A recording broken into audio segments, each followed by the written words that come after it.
Welcome to Focus Today. I'm your host, Perry Atkinson, and what a delight. It's been a while since we've had him, but always great when we do. We have with us today Allyn Root. He writes books. He's a media personality, a TV producer, syndicated columnist. He does radio talk shows. He jumps tall buildings. He outruns locomotives, and I think he probably eats Wheaties. Hey, Wayne, how are you? Hey, Perry, how are you? Fine. Good to see you again. Thanks for being with us today. How you doing, friend? My pleasure. I don't eat Wheaties because I'm non-gluten, actually, but Okay. but I do pop about 100 vitamin pills a day, and that gives me the energy and work out every day, and I'm there by Donald Trump's side to push him to victory, I'll tell you. Good. Hey, you wrote a book, fascinating book, and an incredible title. Angry White Male. Boy, you stepped right in it. What made you do this, and how'd you come up with the title? Well, first of all, the title is nothing nefarious, and it doesn't mean I'm a racist, and it doesn't mean I don't like other races. It's just my testimony. You know, I'm a white guy. I was born a white middle-class kid, and I'm angry at what's happening to America. That makes me an angry white male. So that's where we got the title from. It's just my story, my testimony, what I see going on in America. And I think I'm speaking for millions of middle-class white kids when I say that I grew up believing in certain things that made America great, Perry. You know, God, family, country, American exceptionalism, capitalism, the Second Amendment, the Constitution, the military, and the police. And all of them are under attack at the same time. That can't be a coincidence. I mean, that blows my mind that many things that I love, that I was taught by my wonderful parents, David and Stella Root, are all under attack. People are spitting on the flag. They seem to want to remove God from every part of our lives. They don't like the Constitution. The president violates the Constitution on almost a daily basis. They're killing policemen. The president's dismantling the military, and everybody seems to hate capitalism. So you add it together, it's an all-out, non-stop, over-the-top, massive attack on everything a kid like me was taught to believe in. And I think that's why Obama said he wanted to fundamentally change America. That's why I'm an angry white male. Who'd want to change the greatest nation in world history? Who'd want to change the greatest economy in world history? The greatest middle class in world history? Doesn't make any sense. But these people are out to attack this country. These people meaning liberals, socialists, Marxists. It's an all-out assault. Well, you explained it very well. We're all kind of brains on tilt at how one administration, in fact, you know, we have ourselves to blame. We not only elected him once, we elected him twice, that would damage the very thing that you talked about. Is it recoverable? Well, first of all, when you mention who's to blame, it's more than we as a nation elected Obama twice. It's that we as a nation elected a Republican Senate and a Republican House, and they've done nothing to stand in his way. Nothing. They've never stopped him from doing anything. How is it possible that we as Republican conservatives have the House, the Senate, state legislatures, a huge majority now, and a huge majority of governors of the 50 states? We have everything in the country except one man, the president, and the founding fathers designed the presidency to not be that powerful, that there'd be checks and balances, and a president would need Congress to do almost anything he wanted to do, or she wanted to do theoretically. And yet this one president has done almost everything he ever wanted to do, even after losing in a massive landslide in 2014. He came right out and legalized and declared amnesty to legalize every illegal in the country. I mean, it's impossible to believe that they can't muster up a fight, the Republicans in the Congress, and yet they haven't. So is it recoverable? I think if Donald Trump's elected, it is recoverable. And I go back, and again, that's what my book, Angry White Male, is about. I've pages of solutions, Perry, and all of them, for the most part, have been adopted by Donald Trump. You listen to his economic plan, it's my plan. And so I feel great that it could be turned around. Go back to 1980. Jimmy Carter was president. Election happens. Reagan wins in a landslide. It's the worst economy since 1929. The country's in malaise and misery. And all of a sudden, in 2 years, Ronald Reagan turns it around. And the economic plan that Trump just announced, which is right out of the pages of my book, Angry White Male, it's the same plan as Reagan. It's really pretty simple, Perry. Cut taxes dramatically, cut regulations dramatically for both corporations and individuals, kill Obamacare, and build a wall, and you could pretty much save America, turn it around, and create a great economic recovery and a great economic expansion. Well, that's wonderful. Hey, Wayne, why do you think liberals in America are angry or hate God, faith, and the Constitution? You know, I don't know why they do. I just know I was there at the beginnings of everything that's happening. You know, the key chapter, I think, in Angry White Male, my book, is the chapter about my roots, as it were. I'm Wayne Allyn Root, but my roots were I went to Columbia University. You know, I happen to be, I don't know if you know my background. I'm a Jew turned evangelical Christian. And I was born to two very nice Jewish parents who were big Republican conservatives. My dad was a Jewish conservative butcher from Brownsville, Brooklyn. They don't make too many of those. And his only goal in life was for me to get into Columbia University. He just knew that it was an Ivy League school. It was in New York, and he wanted his son to do better than him. So I wound up graduating valedictorian in my high school and got accepted at Columbia University. I was very proud of that fact. When I got there, Perry, I was shocked. All the kids there were the richest spoiled brat kids in the world. And they were almost all white, and they hated America, and they hated anyone with money, which was their parents, and they hated white people. They talked about it all the time. I think just because they were so guilty, they felt like they had enjoyed incredible privilege by being born. You know, the stork dropped them down the right chimney, and they were rich from the day they were born and had everything they ever wanted. So they were guilty. So they hated how rich and white they were, and they wanted to destroy it all. And those kids are today in the media and in Obama's government running the country. And I know because I get Columbia College Today 4 times a year, and I see, you know, the life and the careers of all my classmates. They're all working for Obama in the government, or they're in the media.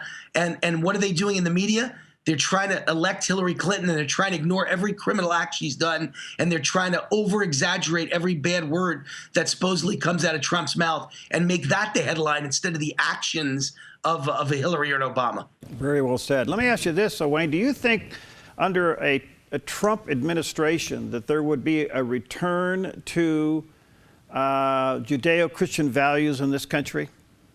Well, my answer is going to be a really honest one, Perry. I think it would be a step in the right direction. I don't kid anybody. I don't think Donald Trump is going to be a minister anytime in the near future. I don't think he's a saint. I don't think he's a choir boy. But if you read the Bible, God's a pretty tough dude, too. And he sends some really tough people who are kind of ungodly or ungodlike to win battles and win wars. Some of them are rougher than Donald Trump.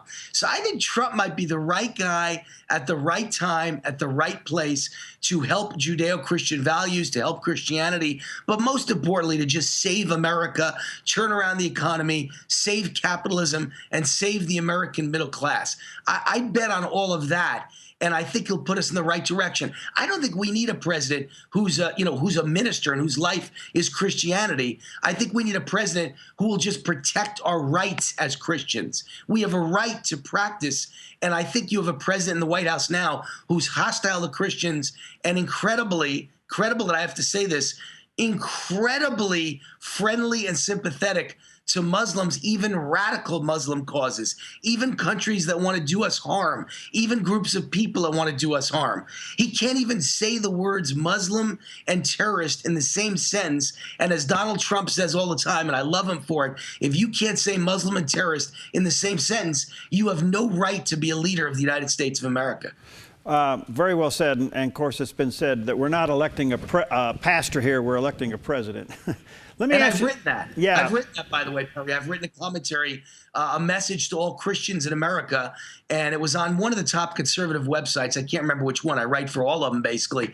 And it basically said just that. He's not perfect. I don't claim he's perfect. He's not a perfect conservative. He's not a perfect Christian. But the same words used against Donald Trump, I was there in 1980 at Columbia University, and the same words were used against Ronald Reagan. They said he was dumb. They said he wasn't educated enough. He wasn't intellectual enough. He didn't study enough. He didn't read enough books. He could never be a president because you wouldn't let his finger near the nuclear button. He's a crazy man.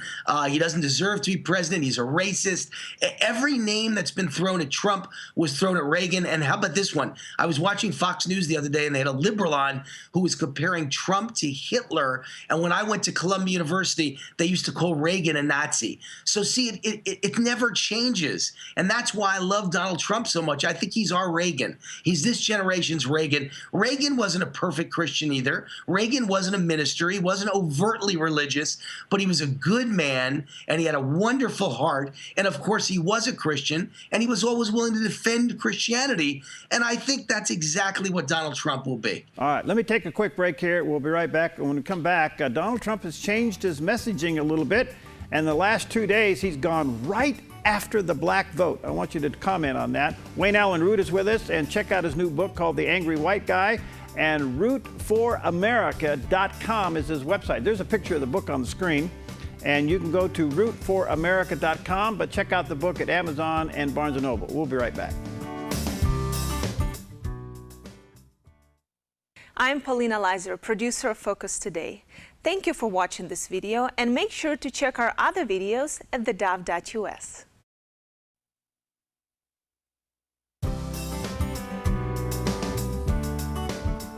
Okay, welcome back, and what a delight to have back with us today Allyn Root. He's author, a television personality, producer, syndicated columnist, talk show host, and his latest book is entitled Angry White Guy, or Angry White Male, excuse me. Angry White Male. There's a picture of it on the screen, and it pretty much covers all the issues. Check it out at Amazon and Barnes & Noble. All right, hey Wayne, the last several days, Donald Trump has done something that it seems like only he could do. He going right after the black and the Hispanic vote and saying, hey, wait a minute. How have you benefited over the last 8 years? Give me a try. An incredible message, and apparently it is working. Your thoughts? Yeah, it is working. I've seen polls that indicate it's working and working well. You know, he was at 1% with the black vote, according to several polls as recently as a month ago, 3 weeks ago.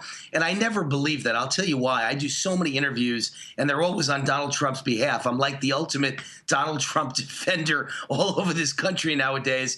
And every interview I do, when it's live in a TV or radio station, when the interview's over, you know, the whole newsroom hates me. They're all liberal Democrats. They're all staring at me like they're trying to burn a hole in my brain, and they hate me and they want me to go away and they'd like to stab me. But then every single time I run into one of the people in the newsroom who is black, African American, whatever term you'd like to use, and they always come up to me and they whisper in my ear, I love it. I'm for Trump. And I call Trump the whisper candidate because so many people have to whisper that they like him. They won't say it out loud. So when I saw that Trump was at 1% with the black vote, I said, that's not true. I meet black Americans every day who really love Trump's style and used to watch him on Apprentice and Celebrity Apprentice. And they you know, most people I know, but in particular African Americans, they want to be successful. And Trump to them is this style, this symbol of success and wealth and living the good life. And I think they understand that he could help the whole country live the good life. And so I knew he wasn't at 1%. I knew he was probably more like 5 to 10%. And they just won't tell a pollster on the phone who's a stranger that I'm for Trump. But what I didn't realize till I started going to all these newsrooms is how many black people are out there whispering that they like Trump. So I wrote a commentary the other day, and I said, listen, I may be the king of angry white males. I wrote the book, Angry White Male.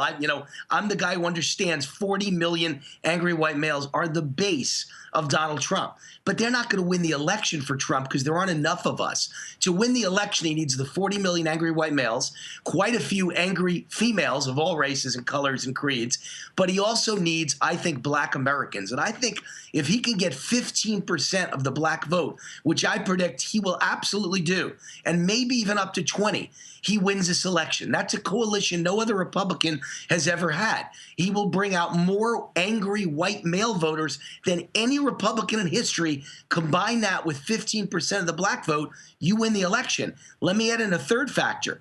That means Hillary gets 85% of the black vote, Perry. That sounds like a lot, but it's substantially lower than Barack Obama got in 08 or 12. More importantly, if you get 85% of, I don't know, 10 million voters instead of 85% of 20 million voters, then the 85% doesn't matter. It's the number that matters. And I think that the turnout of black voters for Hillary will be like 30 to 40% lower than the turnout in 08 and 12 for Barack Obama. And it was proven in the Democratic primaries that already happened. You know, and when I speak to black Americans, here's what I get. They not only like Trump, they don't like Hillary. Even if they're dyed-in-the-wool lifelong Democrats, they have no love for Hillary at all. I don't think anyone likes Hillary. I have yet to find a person that likes Hillary. She's just not likable. And so I don't think they're going to come out, whether they vote for Trump or they sit on their hands. Either way, the black vote will not come home for Hillary, and that will mean that Donald can squeak in and win this election. I think it's going to be close. I don't think anyone would debate it's going to be close, but I think Donald will win it at the end, at the finish line. You know, it's really interesting because him doing this, we've never seen a Republican go after this, and basically he's saying, look, you've been promised a job, and the only thing you're getting from the Democrats is promises, and you have been for the last eon of years.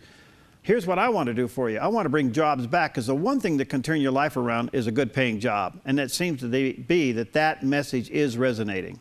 Yeah, well, it's not only that he can provide them with a job, and I've said this for a long time. I sent a lot of advice to Donald, and I've been telling him, create ads where you say, listen, you may not like what I say. Maybe you're offended by what I said. If you're black, if you're Hispanic, if you're a woman, if you're a Muslim, you may have been offended by what I said.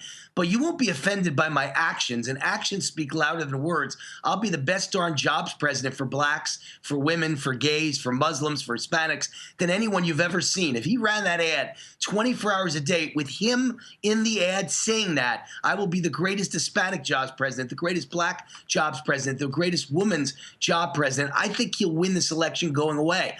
So I think there's a lot of things you could talk about, though. It's not just jobs, Perry. It's also the fact that in Chicago, in 1 week, 2 weeks ago, 120 men were shot. And almost all of them were black. Maybe all of them were black. It was in all black inner city neighborhoods in Chicago that 120 people were shot in 1 week, 25 of them killed, murdered. And for the year, I believe it's 3,500 black people have been murdered in Chicago for the year.